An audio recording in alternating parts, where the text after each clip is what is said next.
Hello everyone, welcome to another video of this revision series. In this discussion of hematological chapters, we will today discuss about blood grouping. Carl Landsteiner is called as the discoverer of blood grouping, and he discovered the ABO blood group system in 1901.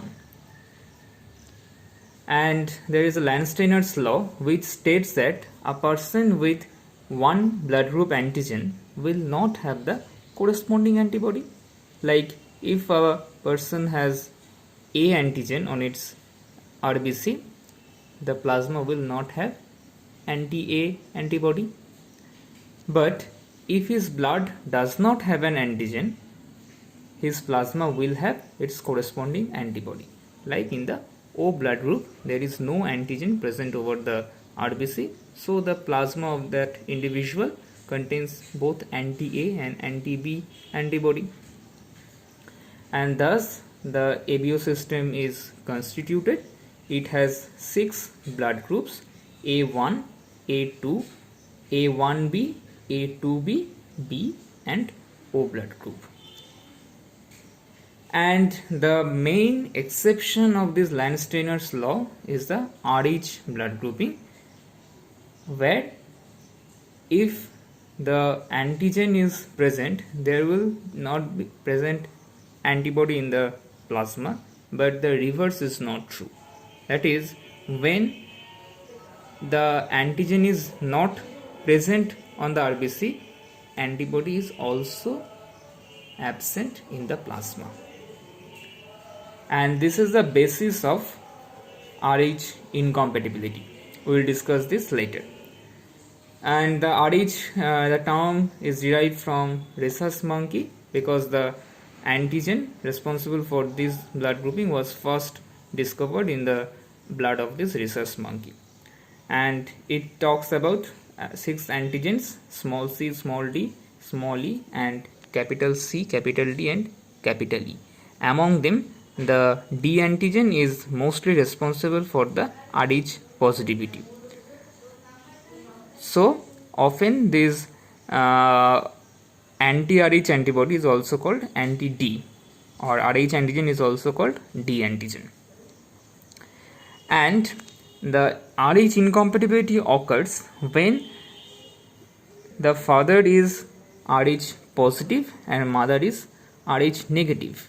As a result, there is chance of the child being RH positive. If the father is homozygous in RH, then the baby will definitely be RH positive, because this gene is dominant in nature. And if the father is heterozygously RH positive, then the child may be RH positive, that is 50% chance. This is as simple as that. So when the father and mother is not similar in RH blood group, then there is chance of RH incompatibility, and this is results because of the second pregnancy. During the first pregnancy, when the RH fetus is going to be delivered, some amount of blood may leak out into the mother's bloodstream, and this causes formation or sensitization of mother's blood against the RH antigen, and thus there is formation of anti-RH antibody. And this is actually IgM type, because this is the first exposure. In the first exposure, primary antibody is IgM type.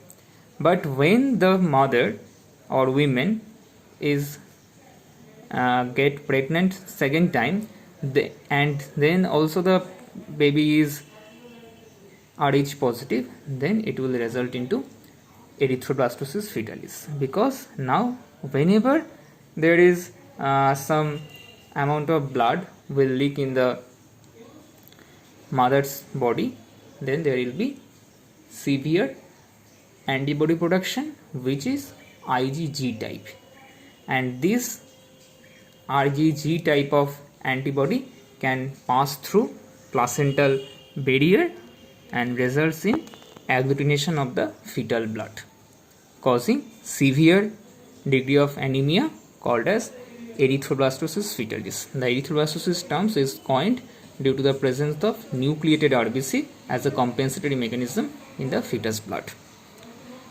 Now we will talk about the origin of this antigen.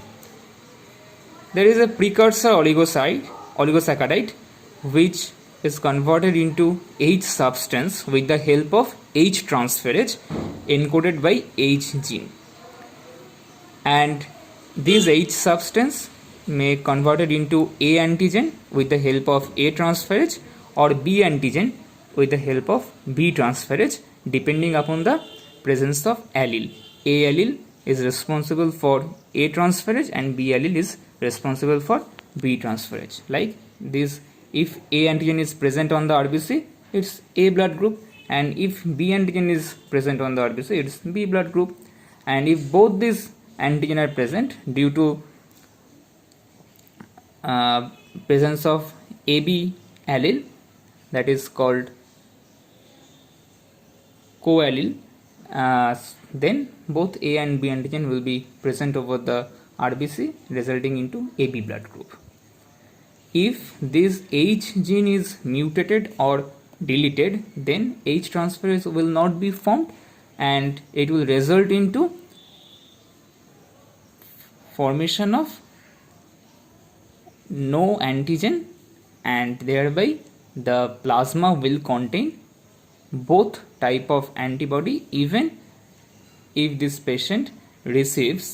individual receives O blood group, then also it will cause agglutination, because the H substance, which may be regarded as O antigen, also there will be antibody against this O antigen in that patient's blood group.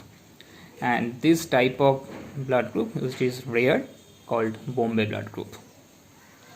Now, before blood transfusion, two types of cross matching is always done. Major cross matching, that means recipient's serum is matched with donor cell, and minor blood cross matching, which denotes donor serum is matched with recipient cell. The causes of agglutination is mainly alloagglutination, that is the antibody and antigen will react. Pseudoagglutination, it is found in excess rouleau formation in microglobulinemia. Autoagglutination, and sometimes pan or polyagglutination found in some contamination by Pseudomonas. And if we test the blood grouping of an individual, it is done either by reverse grouping or forward grouping. Reverse grouping means using patient serum, and thereby the prepared antigen are given to it to test the agglutination. And forward grouping means using the patient's blood, that is patient's cellular antigen, and using prepared antibody to it. So this is all about blood grouping. Thank you guys for watching.